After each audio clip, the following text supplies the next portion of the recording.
taken as a prisoner in Jerusalem. On their way to Rome, Paul and his fellow prisoners, along with the ship's crew, had been shipwrecked on an island called Malta and cared for by the islanders. After 3 months on Malta, they boarded another ship and continued their journey. Eventually, the ship did arrive in Rome.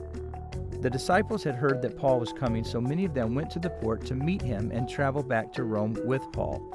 These men encouraged Paul, and he thanked God for them. Paul needed such encouragement as it was a very difficult journey. In Rome, Paul was allowed to stay in a house he had rented and receive visitors. He was still a prisoner, so a soldier guarded him. This didn't stop him from preaching the gospel. First, Paul called the chief Jews to come to his home.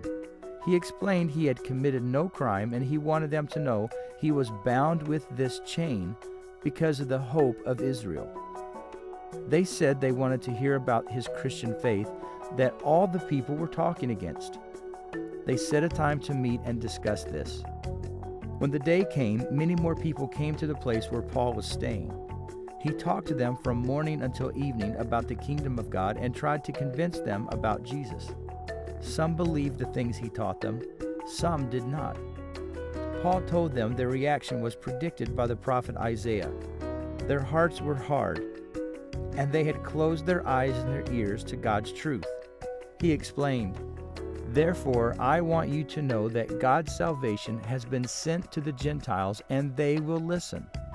Paul's first calling was to speak to Jews, to share Jesus' resurrection and salvation through grace. But they wouldn't listen and were always against him. So Paul committed to speaking only to non-Jews, people called Gentiles. Paul was able to live in this rented house for 2 years, where he spent his time teaching about the kingdom of God and about Jesus.